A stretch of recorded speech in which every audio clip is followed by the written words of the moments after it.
పరిశుద్ధుడు రక్షకుడైన యేసుక్రీస్తు ప్రభు నామములో కూడి వచ్చిన మీ అందరికీ నా వందనాలు తెలియజేస్తున్నానండి.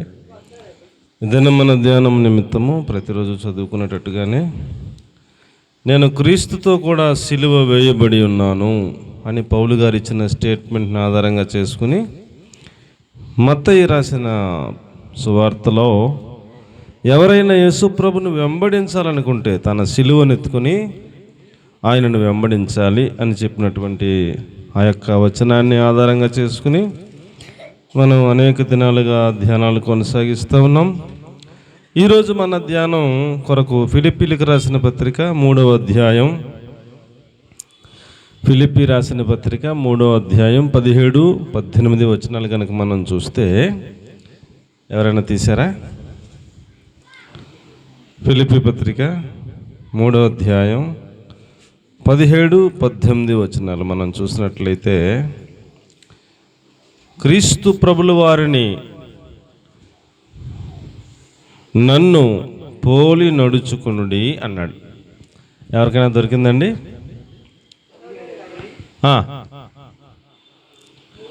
3:17 సహోదరులారా, మీరు నన్ను పోలి నడుచుకునండి. అంతే, చాలు. పరిశుద్ధమైన తండ్రి, మీకు వందనాలు స్తోత్రాలు చెల్లిస్తున్నాం. అల్పుడు నేను నన్ను మీ సిలువ చట్టం మరుగుపరిచి నన్ను అంగీకరించి మీ అగ్ని చేతకాలు చెప్పటం మీ పరిశుద్ధపరిచి మా అందరికీ ప్రయోజనకరమైన ఉపదేశమును మీరే మాకు బోధించి మమ్మల్ని సిద్ధపరచమని యేసయ్య పేరట ప్రార్థించి అడిగి వేడుకొని పొంది ఉన్నాము తండ్రి, ఆమేన్. పిల్లలు, మనం చదువుకున్న వాక్య భాగంలో అపోస్తలుడైన పౌలు గారు ఫిలిప్పీలకు సంఘానికి వ్రాస్తూ ఆయన అంటారు, ఫిలిప్పీ సంఘస్థులారా, నన్ను పోలి నడుచుకోండి అన్నాడు.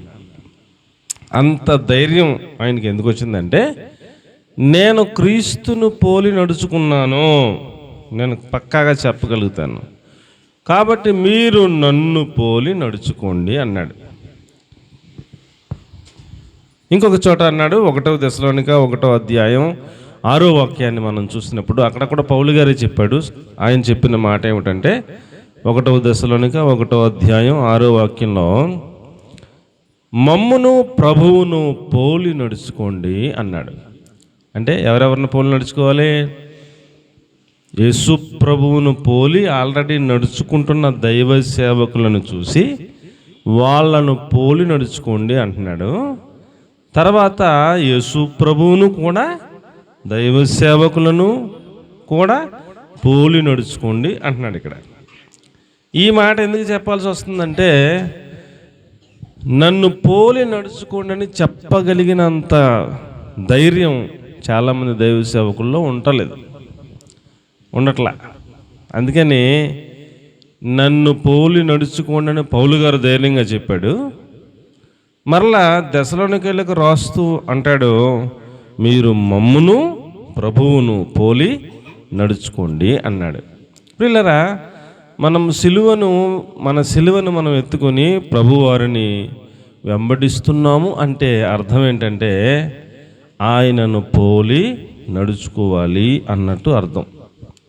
చాలామంది పిల్లలు పుట్టినప్పుడు ఆ పిల్లోని చూసి పెద్దోళ్ళు ముచ్చటపడి, అచ్చం ఈడాల నాన్నలాగే నడుస్తాడమ్మా, అచ్చం ఈడాల నాన్నలాగే మాట్లాడతాడమ్మా, అచ్చం ఈ పిల్ల వాళ్ళ అత్తలాగే ఉంటుందమ్మా, ఇంకా వాళ్ళ అత్తే అచ్చం ఫోటో అంటారు కదా, వాళ్ళ అత్తను పోలి ఉన్నది, వాళ్ళ అత్తలాగా రంగు, అచ్చం అదే రంగు అండి అన్నట్టు, ఆ పోలిక ఉన్నది అన్నట్టు మాట్లాడతారు కదా. అలాగా నిన్ను చూసినప్పుడు, నన్ను చూసినప్పుడు, దైవ సేవకులను ఎవరినైనా చూసినప్పుడు యేసు ప్రభువును పోలినట్టుగా ఉన్నారేంటి అనిపించాలి చూసినోడికి.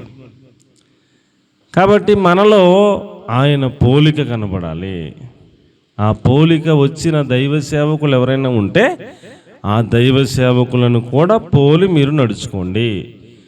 లేకపోతే దైవ సేవకుల్లో కూడా లోపాలు ఏమన్నా కనపడితే కనుక ప్రభువును పోలి నడుచుకోండి అన్నట్టు. మనకందరికీ మాదిరి ఎవరో? యేసుప్రభు. మాదిరి ఎవరండి? యేసుప్రభు మాదిరి. ఆయనను వెంబడించిన దైవ సేవకులు, ఆయన పోలికలు వచ్చేసిన దైవ సేవకులు ఎవరైనా ఉన్నట్లయితే ఆ దైవ సేవకులను పోలి నడుచుకోండి.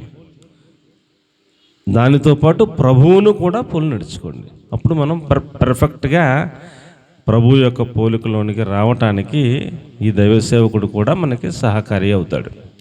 కాబట్టి ప్రియులారా, మనలో దేవుని పోలికలు ఏమైనా వచ్చాయా? అది నా ప్రశ్న ఈరోజు. అంతే.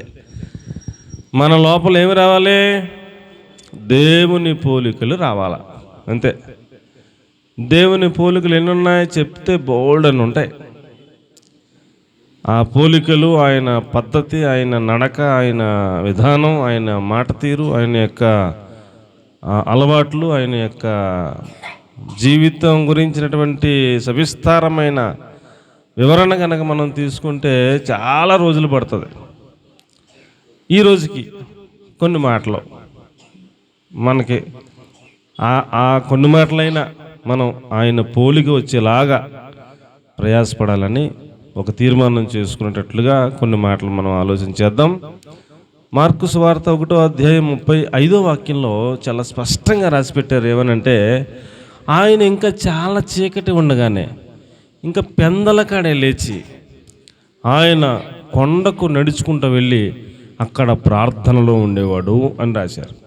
మార్కు సువార్త 1వ అధ్యాయం 35వ వచనంలో చాలా చీకటి ఉండగానే, చాలా చీకటి అంటే ఎన్ని గంటలని అంటారు అండి? ఇప్పుడు 5 గంటలకు తెల్లారుతుందా? అప్పుడు అమ్మా ఎన్ని గంటలకు తెల్లారుతుంది? శీతాకాలం అయితే 6 గంటలకు తెల్లారుతుంది. 6 గంటల దాకా చీకటిగా ఉంటుంది. ఇప్పుడైతే 5 గంటలకు తెల్లారుతుంది. ఇంకా చాలా చీకటి ఉంది అంటే అర్థం ఏంటి? 4, 3 అవ్వాలా కదా. ఇంకా చాలా చీకటి ఉందంటే 3 అవ్వాలి. అప్పుడు ఆయన 3 గంటలు లెగిసినట్టుగా ఆ ఇంట్లో ఆ తల్లిదండ్రుల దగ్గర పడుకుంటాడు కదా, అక్కడ ఉండకుండా ఆ పక్కన కొండ ఏదో ఉంటుందంట, ఆ కొండకి వెళ్ళిపోయి నడుచుకుంటా అక్కడ నడుచుకుంటా ఒక అరగంట గంట వేసుకొని పోని. పక్కనే కొండ అంటే మరి తక్కువ ఉండదు కదా, ఒక అరగంట వేసుకొని పోని. 3 గంటలు లేచారనుకుంటే 3:30, 4:15, 4 ఆ కొండ మీదకి వెళ్తే అప్పుడు మొదలెట్టేవారంట ప్రార్థన. ఇది ఆయన విధానం, ఆయన బతికినంతకాలం ఆయన విధానం అది. మరి మనం ఆయనను పోలి నడుచుకోవాలంటే మనం కూడా ఎప్పుడు లేగాలి చెప్పండి? ఇంచుమించుగా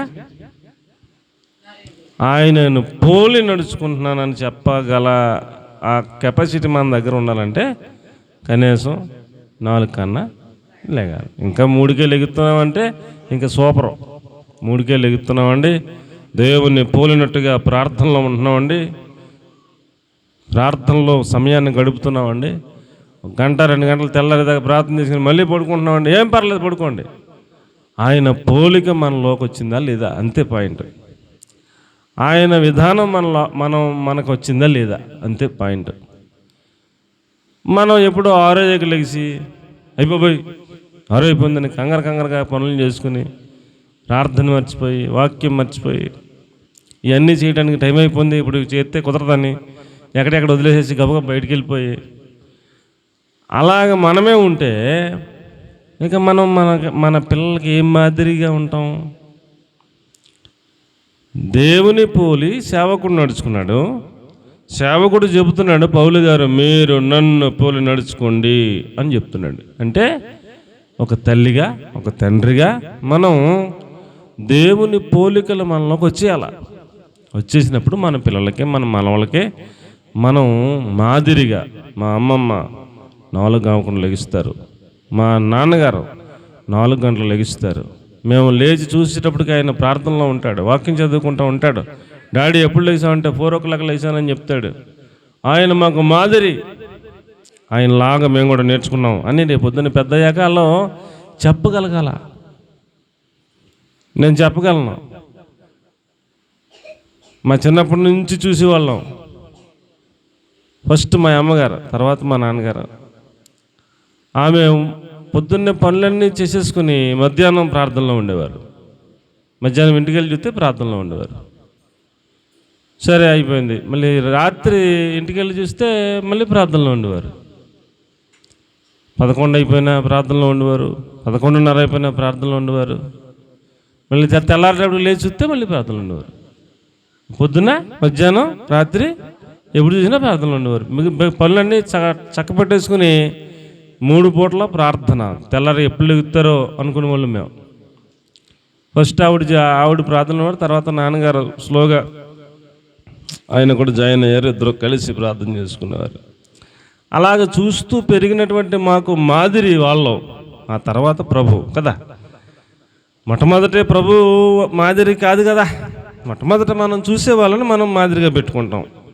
అప్పుడు వాక్యాన్ని బాగా చదువుకున్న తర్వాత ఆహా, ప్రభువును బట్టి మా తల్లిదండ్రుల ప్రార్థనా పరులయ్యారు అని ప్రభువును కూడా మాదిరిగా మనం చేసుకుని ఇంకా ఎక్కువ ప్రార్థనా పరులుగా మారతాం కదండి. కాబట్టి మనము క్రీస్తు ప్రభును వెంబడించే బిడ్డలమైతే ఖచ్చితంగా మనం తెల్లవారకుండా ఏం చేయాలి? ఈ రోజునే ఒక తీర్మానం చేసుకుని మనం తెల్లారకుండా ఓపుకుంటే 3 గంటలకి, కనీసం లేకపోతే 4 గంటలకి, పోను కనీసం 4 కూడా నా వల్ల అవట్లేదంటే 5 అవ్వకుండా అయినా లేచి ప్రార్థనలో చాలాసేపు గడిపి వాక్యాన్ని చదువుకుని అప్పుడు వారవకుండా తర్వాత మన పనులకు మనం వెళితే మంచిదని, అలాంటి మాదిరి మనం కలిగి ఉండాలని, మనము క్రీస్తు ప్రభుల వారిని పోలి నడవాలని మీకు నేను మనవి చేస్తా ఉన్నాను. ఇంకా యేసు ప్రభు గురించి మనం చూస్తే ఆయన సాయంకాలం పూట, సాయంకాలం అంటే ఇంచుమించు 5 ఇంకా చీకటి పడిపోతుంది కదా, ఆరైతే ఆ టైంలో 5 ఆ టైంలో లేకపోతే 4 ఆ టైంలో శిష్యులు ఆయనతో పాటు కొండ మీద ఉన్నారంట. ఉంటే ఆయన శిష్యుల్ని తొందర పెట్టాడంట.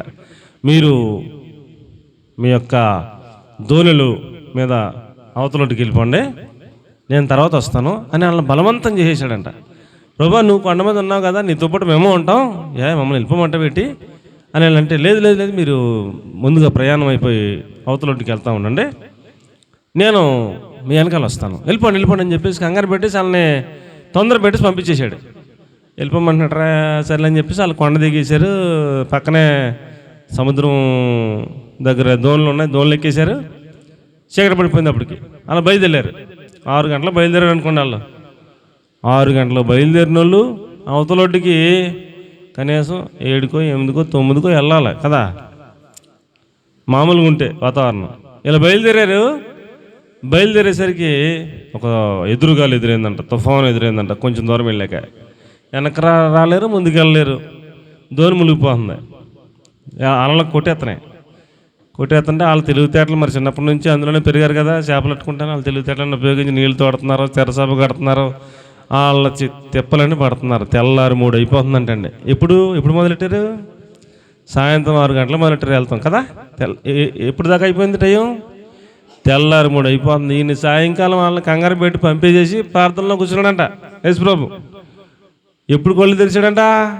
తెల్లారి 3 అయిపోతుంటే కళ్ళు తెరిచాడంట. అంటే ఎంతసేపు ప్రార్థనలో ఉన్నాడు చెప్పండి? ఎంతసేపు ప్రార్థనలో ఉన్నాడు? సాయంత్రం 6, తెల్లారు 3. దానికి అంతు పంతు లేదు. 6 అంటే ఒక 4:10, ఒక 6, ఒక 3, 9 గంటలు అలాగ ప్రార్థనలు ఉండిపోయాడంట. 3 కళ్ళు తెరిచి చూస్తే కొండ మీద నుంచి కనపడుతున్నారంటే వాళ్ళు సగం లెక్కెళ్ళి అక్కడ ఎదురుగాలికి తుఫానికి అలల మీద కొట్టేస్తా ఉంటే ఇక వాళ్ళ ప్రయత్నం వాళ్ళు చేసి అలిసిపోయి నానా తిప్పలు పడిపోతున్నారంట. అప్పుడు ఈయన సముద్రం మీద నడుచుకుంటూ వెళ్ళిపోయి వాళ్ళ దగ్గరికి వెళ్ళిపోయేటప్పటికి వాళ్ళు అమ్మ బాబు ఎక్కడ ఎంతమంది చచ్చిపోయి ఉంటారో, ఎవరో దెయ్యంగా మారిపోయి వచ్చేసారా బాబు, కనపడుతున్నారు చూడండి దూరంలో మనిషి ఎవరో నడిచి వచ్చేస్తున్నారా అని అల్లిపోయి దెయ్యం బాబాయ్ పోతాం బాబాయ్ అని కేకలేస్తుంటే దగ్గరికి వచ్చి నేనే భయపడకుడి అన్నాడు. ఇందులో ఎవరో గుర్తుపెట్టారు, అరే ప్రభులాగా ఉన్నాడు రా అని. ప్రభువా నువ్వేనా అని పేతురు అన్నాడు. నేను కూడా నడుస్తాను నీతో పాటు, నాకు ఆజ్ఞ అంటే నాటు రమ్మన్నాడు. పేతురు కూడా నడిచాడు. మొత్తం మీద కదిలి ఎక్కడ నడిచి మునిగిపోతే మరలా రక్షించమంటే యేసు ప్రభు రక్షించారు, పైకి లేపారు, మరలా తీసుకెళ్ళి దోణిలో కూర్చోబెట్టారు. ఆయన కూడా వాళ్ళతో పాటు కూర్చొని అవతలొట్టుకు వెళ్ళారు. నా పాయింట్ ఏంటంటే ఆయన రాత్రి ఒకవేళ పడుకుంటే తెల్లారకుండా లెగిస్తారు, చాలా చీకటి ఉండగానే. ఒకవేళ సాయంకాలం ప్రార్థనలోకి వెళ్ళిపోతే ఆయన ఆమెను అనేసరికి తెల్లారైపోద్దేమో అన్నట్టుగా ప్రార్థనలో ఉండేవారు. సాయంకాలం మొదలెడితే తెల్లారి మొదలెడితే చాలా చీకటిగా ఉండగానే ఇంక ఎలాగున ఆయన ఎప్పుడు చూసినా ప్రార్థనలో కనపడేవారు. అలాగే మనం కూడా ఎప్పుడు చూసినా ఎలా కనపడాలి చెప్పండి ఎలా కనపడాలి? పొరపాటున మీ ఇంటికి వచ్చామనుకోండి, మేము ఎప్పుడన్నా, నేను ఎప్పుడు రాలేదు, ఎప్పుడన్నా వస్తాననుకోండి, ఇక మధ్యాహ్నం వచ్చినా, పొద్దున్నే వచ్చినా, రాత్రి టైంలో వచ్చినా అండ్ 9 ఆ టైంలో వచ్చినా మీరు పనులన్నీ చేసేసుకుని, వంటలు వండేసుకుని అన్నీ చేసేసుకుని ఆ వచ్చిన టైంకి ప్రార్థనలో ఉన్నట్టుగా కనపడితే ఎంత బాగుంటుంది, ఎంత సంతోషం అయిపోద్ది కదా, ఎంత ఆనందం అవుద్ది కదా. మా అమ్మగారిని చూశాడంట పాస్టర్ గారు. ఇప్పుడు లేడు, ఆయన చనిపోయారు. ఆయన ఒక సాక్ష్యం చెప్పాడు. ఏమనంటే మా అమ్మగారు కూడా ఆయనకు తెలుసంట. మా అమ్మగారు ఆయన ఎప్పుడన్నా ఆ వీధిలోకి వచ్చి చూస్తే, ఆ రోజుల్లో ఇలాగా తలుపులు ఇవన్నీ పెద్ద అడాబిడి లేదు, అంత మిద్దిల్లు, ఎదురుకుండా ఓపెను, ఇలాగ ఇదంటే వెళ్తే చూస్తే కనపడతారనమాట. ఆ లోపల తలుపు ఉంటుంది కానీ ఆ తలుపులు కూడా తీసి ఉంటాయి. రాత్రులు అయితే పడుకునే ముందు అయితే వేస్తారు తలుపులు, అప్పుడు దాకా తీసే ఉంటాయి. ఇటేమో వంట వండుకునేదైనా అవన్నీ తీసి ఉంటాయి కదా.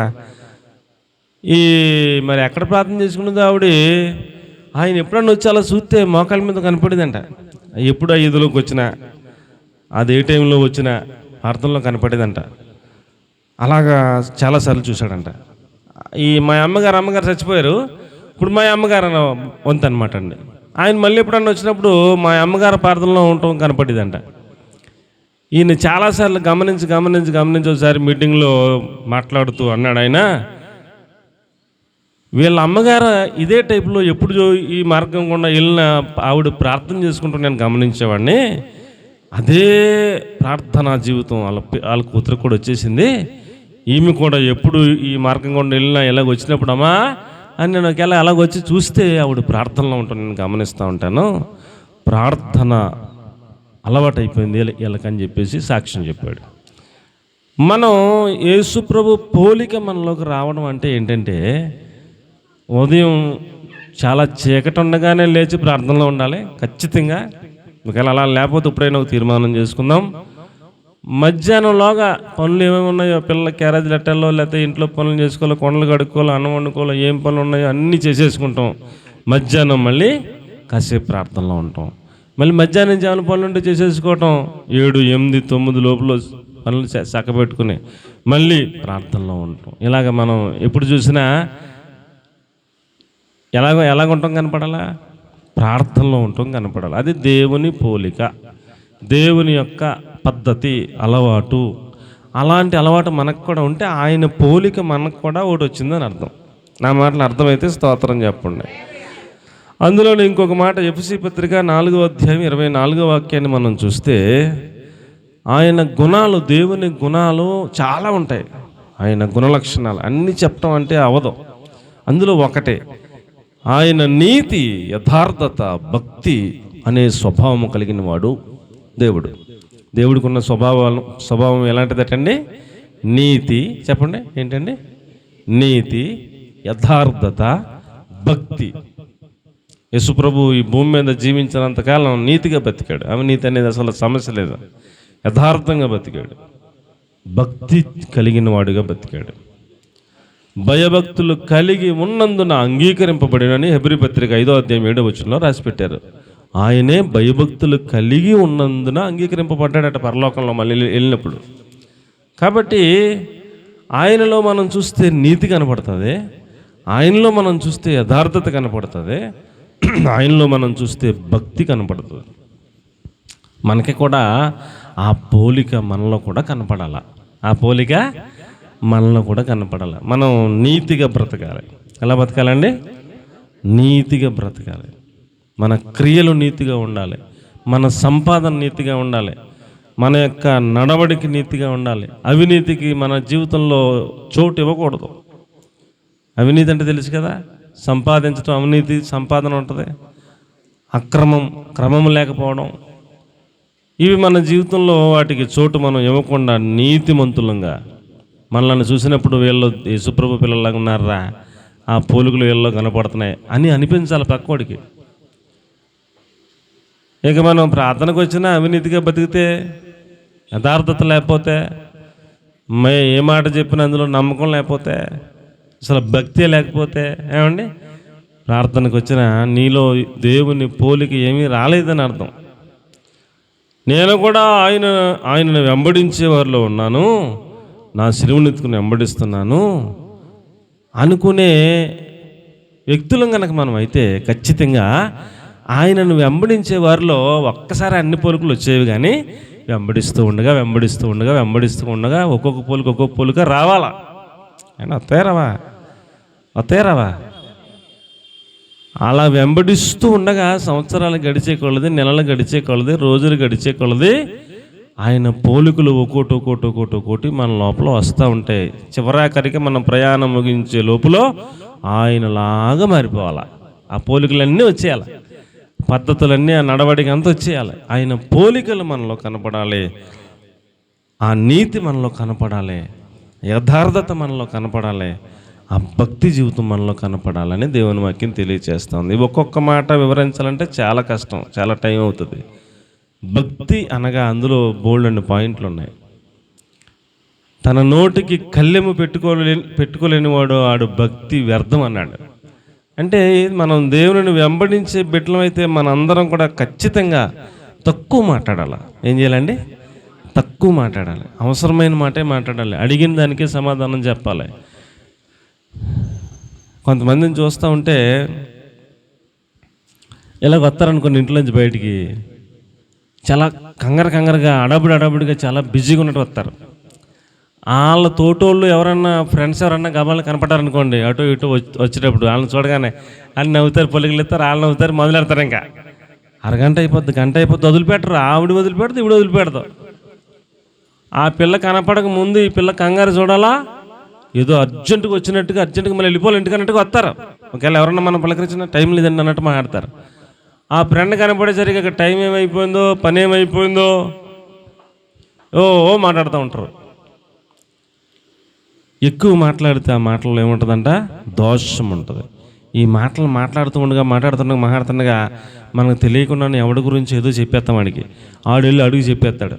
ఇలా మాట్లాడటం వల్ల మనకే నా గురించి ఆడు ఇలాగ అన్నాడంటేనే ఆడికి కోపం పెట్టుకుంటాడు కదా. మనం ఇక్కడ అనేసామని మర్చిపోతాం. నువ్వు పలానా చోట నా గురించి ఇలాగ అన్నావంట, పలానా వాడి దగ్గర ఆడు కోపం పెట్టుకుంటాడు, ఆడు మనల్ని గుర్తుపెట్టుకుంటాడు. నష్టాలు పొలాలు ఉంటాయి. అందుకని ఎక్కడికి వెళ్ళినా ఎవరితో ఉన్నా ఎక్కువ మాట్లాడకూడదు. ఆ సందర్భాన్ని బట్టి, సమయాన్ని బట్టి అవసరమైన మాట అయితేనే మాట్లాడాలి బయటికి, లేకపోతే మౌనంగా ఉండటం చాలా ఉత్తమం. అది దేవుని లక్షణం. ఎక్కువ మాట్లాడకూడదు. భక్తి అంటే అందులో అదొక పాయింట్. యథార్థత, లోపల ఒకలాగా బయట ఒకలాగా కాదు, లోపల బయట కూడా కరెక్ట్గా ఉండాలి. తప్పును సరి చేసుకునే లక్షణం ఉండాలి. నీతిగా సంపాదించాలి, నీతిగా బ్రతకాలి. అవినీతికి, అక్రమానికి తావు లేకుండా ఉంటే ఆయన పోలికలు మనలోకి చాలా ఒక్కోటి వస్తున్నాయని అర్థం. ఇంకా కొంచెం ముందుకు వెళితే ఇంకెక్కువ ఇక్కడ చెప్పలేను, కానీ టైం లేదు. 1 పేతురు పత్రిక 2వ అధ్యాయం 3వ వచనాన్ని కనుక మనం చూస్తే, దీని గురించి మరలా చెప్తాను. నీతి, యథార్థత, భక్తి అనే నవీన స్వభావమును మనం పోలికగా నేర్చుకోవాలంట. అది 2వ పాయింట్. 3వ పాయింట్లోకి వస్తే పేతురు గారు చెప్తున్నాడు, శిశువులను పోలిన వారై అన్నాడు. ఎవరిని పోలిన వారుగా ఉండాలంట? శిశువులను పోలిన వారై. ఇప్పుడు ఈ పిల్లలు ఉన్నారనుకోండి, మా పిల్ల ఉందా, ఇంకో పాప ఉంది, వెళ్ళిపోయి పాప అనుకుంటా. ఒకవేళ వీళ్ళిద్దరూ ఇప్పుడే కలబడిపోరు అనుకోండి,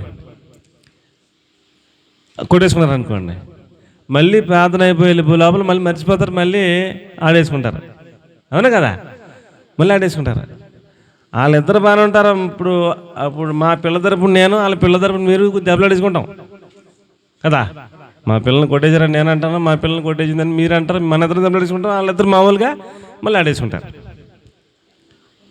కాబట్టి శిశువులను పోలిన వారై అన్నాడు. శిశువులకి ఏముండదో, చిన్నపిల్లలకి ఏముండదో, పాపం ఏంటో తెలవదు, ఈ కుయుక్తులు ఏంటో తెలవదు. వాళ్ళకి అంతా నిర్మలమైన మనసు కలిగి ఉంటారు. ఒక అమ్మ అందంట, డబ్బులు కట్టించుకుని ఆయన వస్తే మా అమ్మ లేదని చెప్పిందంట పిల్లకి. ఆయన వచ్చి గుమ్మ ముందు ఆగాడు. అమ్మ పాప మీ అమ్మగారు లేరా అని అంటే, ఈ పిల్ల ఉంది, వాళ్ళ అమ్మ ఏం చెప్పమంది, మా అమ్మ లేదని చెప్పమంది. ఈ పిల్ల ఏం చెప్పాలా, మా అమ్మగారు లేరండి అని చెప్పాలా. తెలివైంది అయితే. ఆ పిల్లకి ఏం తెలుసు బాబు, మా అమ్మ లేదని చెప్పమందని చెప్పిందంట. ఇక ఆయన నవ్వుకోలేక ఏం అనలేక జాగ్రత్తగా వెళ్ళిపోయాడు. వాళ్ళకి ఏం తెలుసు, శిశువులను పోలిన వారై అంటే అంత నిర్మలంగా ఉండండి, అలాంటి పోలిక కలిగి ఉండండి. ఈ లోకంలో కుయుక్తులు, కుతంత్రాలు, రాజకీయాలు అండి ఈ చెప్పేదోటి చేసేదోటి కదా. పైకి చాలా మంచోళ్ళగా ఉంటారు, కింద నుంచి ఏం చేయాలో అని చేసేస్తుంటారు, గోతులు తీసేస్తుంటారు. ఈ పద్ధతి కరెక్ట్ కాదు. యేసు ప్రభువును పోలిన వారై శిశువులను పోలినట్టుగా ఉండండి అన్నాడు. కాబట్టి శిశువులు ఎంత నిర్మలంగా ఉంటారో వాళ్ళకి మన దగ్గర ఉన్నంత కుయుక్తులు, మన దగ్గర ఉన్నంత నేర్పరగా మాట్లాడతాం, మన దగ్గర ఉన్నంత మనసులో పెట్టేసుకుంటాం అన్నీ తెలవదు. వాళ్ళకి చక్కగా ఆడుకుంటారు, ఏమి అన్నీ మర్చిపోతారు. ఒకవేళ అప్పటికప్పుడు తిట్టుకుని అప్పటికప్పుడు కొట్టుకుని మళ్ళీ మర్చిపోయి మళ్ళీ ఆడుకుంటారు. అలాగున్న మనం శిశువులను పోలిన వారుగా ఉండాలి, అది దైవ లక్షణం. అలాంటి పోలిక మనం కలిగి ఉండాలని చెప్తున్నాడు. కాబట్టి ఎవరైనా మనల్ని ఏమైనా అంటే వాళ్ళు మమ్మల్ని ఇలాగ అన్నారు కాబట్టి వాళ్ళ ఇంటికాడ 7 రోజులు పడుతుందైతే మేము రాము అనేవాళ్ళు బోళ్ళంతమంది. అమ్మ ఎందుకు రాలేదంటే మరి పలానప్పుడు మమ్మల్ని ఇలాగ అంది కదండి, ఎందుకు వస్తామండి వాళ్ళ ఇంటికి. మరి నీ దగ్గర ఏం పోలిక రాలేదు? నీ దగ్గర దెయ్యం పోలికే ఉంది, దేవుని పోలిక లేదు, క్షమించే పోలిక లేదు, మరలా శిశువులను పోలిన పోలిక లేదు. ఏదో వస్తున్నాం వెళ్తున్నాం అంతే. యేసుప్రభుని వెంబడిస్తే ఆయన పోలికల్లో నీలోకి రాలా. కాబట్టి మనం ఎలాంటి పోలిక కలిగి ఉండాలంటాడు? శిశువులను పోలిన వారమై మనం ఉండాలంటాడు. ఇంకా యేసుప్రభు యొక్క విధానం, ఆయన యొక్క స్వభావం ఏంటంటే ఆయన మాట తప్పనివాడు. ఆయన మాట తప్పనివాడు.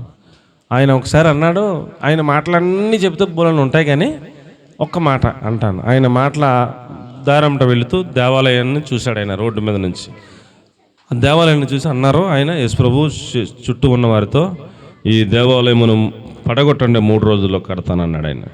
అక్కడ ఉన్న వాళ్ళందరూ ఆశ్చర్యపోయారు. ఈ దేవాలయం 46 సంవత్సరాలు కట్టారు, ఆషామాషిగా ఏం అవ్వలేదు, దీన్ని కూల్చేస్తే 3 రోజుల్లో కట్టేస్తాడంట అని వాళ్ళందరూ ఎటకారం చేసుకున్నారు. యేసుప్రభు అన్న మాట ఏమిటంటే అందులో అర్థం ఏంటంటే ఆ దేవాలయమును చూపించారు కానీ ఆ దేవాలయము నా శరీరం అన్నట్టు ఆయన అర్థం. నా శరీరాన్ని పడగొట్టనంటే నన్ను చంపేస్తారు, 3వ రోజున మరలా ఈ యొక్క దేహాన్ని లేపుతాను, మరలా కడతాను అన్నట్టు ఈయన భావంలో ఈయన చెప్పాడు. అది అలాగే అర్థం అవ్వలేదు. అలాగే ఆయన్ని చంపేశారు, 3వ రోజున మరలా తిరిగి లేచి చూపించాడు, మీరు పడగొట్టండి కడతానన్నట్టుగా మాట నిలబెట్టాడు. ఆయన అలాగే ఏదైనా ఒక మాట ఇస్తే ఆయన చనిపోయిన తర్వాత పరలోకానికి వెళ్ళే ముందు ఒక మాట ఇచ్చాడు. ఏమని? నేను పరలోకానికి వెళుతున్నాను, మీ కొరకు ఆదరణకర్తను పంపిస్తాను, ఆయన రావటం మీకు ఇంకా శ్రేయస్కరం అంటూ ఆయన చెప్పేసి వెళ్ళిపోయాడు. వెళ్ళిపోయి ఆదరణకర్త పరిశుద్ధాత్మని పంపలేదా? వాళ్ళు ఉపవాస ప్రార్థనలో ఉంటే పెంతెకొస్తు పండుగ నాడు పరిశుద్ధాత్మ దేవుణ్ణి పంపాడు.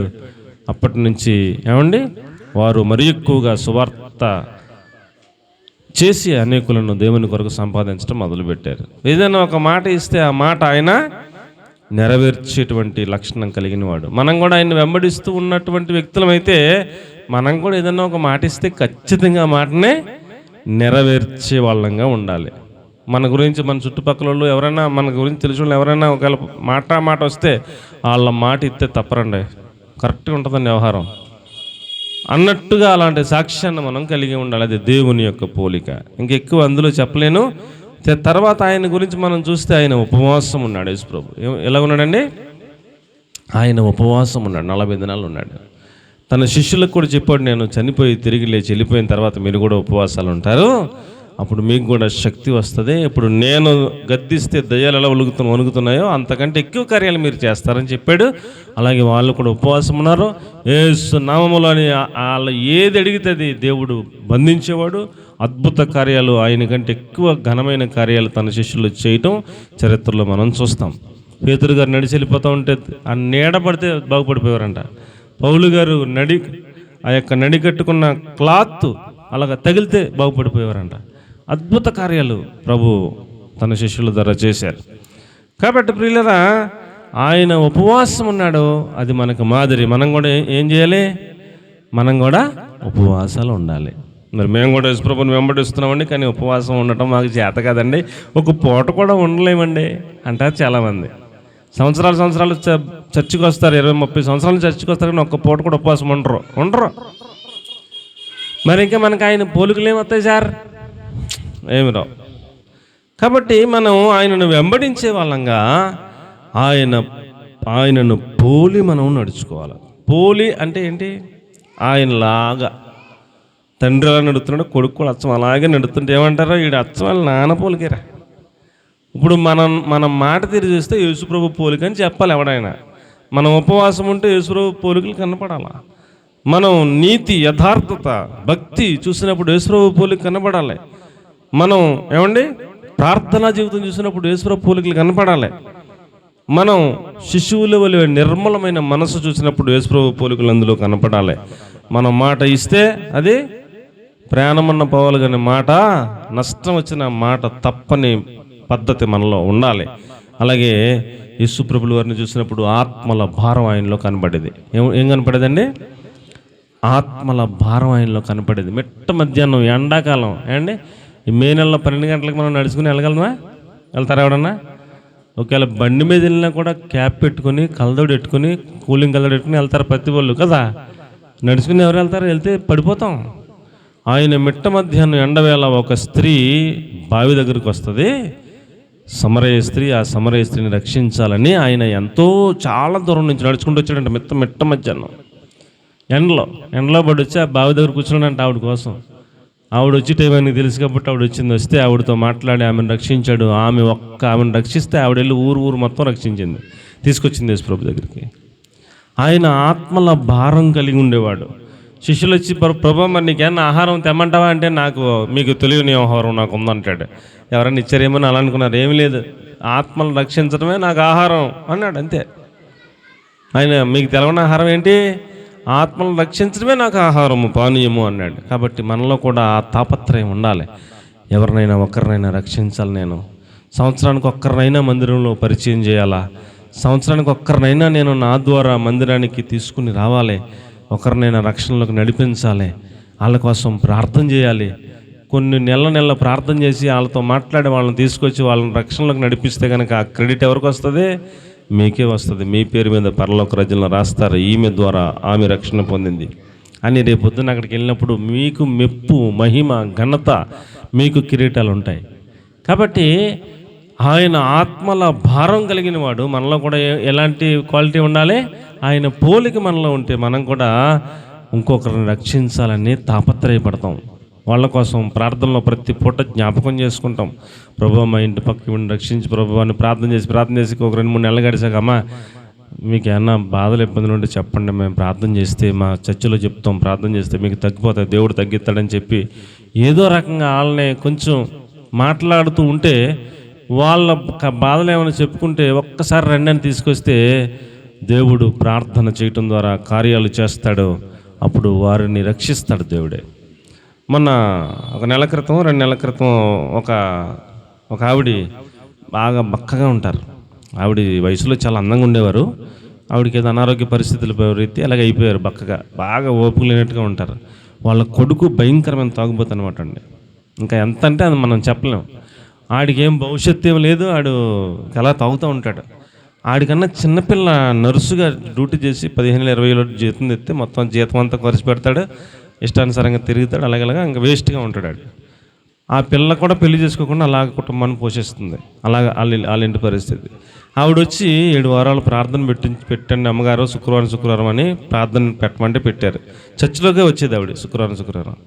7 వారాలు అవ్వకుండానే వాళ్ళ కొడుకు తాగుతూ మానేశాడంట. దేవునికి స్తోత్రం కలిగినగా.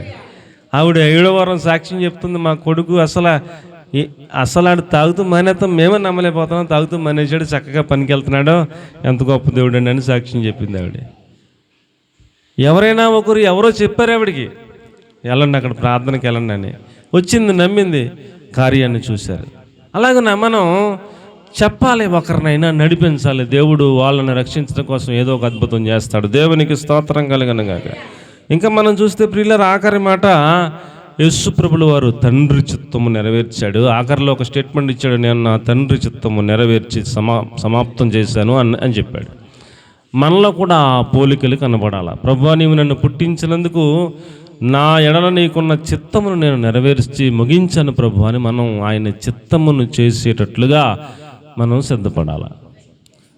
ఆయన చిత్తం అంటే దేవుని ఇష్టం మన జీవితంలో ఏంటి అనేది మనం తెలుసుకుని ఆయన చిత్తాన్ని మనం చేయాలి.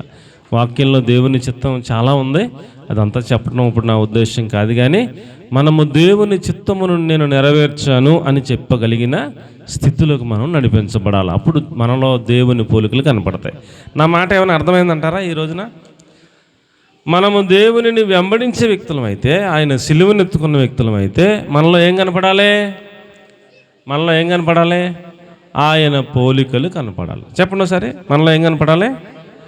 ఆయన పోలికలు కనపడాలి. మన ప్రార్థనా జీవితం చూసినా, మన యొక్క నీతిని చూసినా, మన యొక్క యథార్థతను చూసినా, మన యొక్క భక్తిని చూసినా, మన యొక్క ఆత్మల భారాన్ని చూసినా, ఏమండి మనలో ఈ లక్షణాన్ని చూసినా ఆ ప్రభువు పోలిక మన లోపల ఇతరులకు కనబడేలాగా మనం సిద్ధపడాలి. అలాగున మనం అందరం కూడా ప్రార్థన చేసుకుందాం. మహాపరిశుద్ధమైన తండ్రి, మేమందరం కూడా మా సిలువను ఎత్తుకుని మిమ్మల్ని వెంబడించి వరముగా మీ పోలికలు మాలో కనపడినట్లుగా పరిశుద్ధాత్మదేవ మీ కార్యాలన్నీ మాలో చేయమని యేసయ్య పేరట ప్రార్థించి అడిగి వేడుకొని పొంది ఉన్నాము తండ్రి. ఆమేన్. God bless.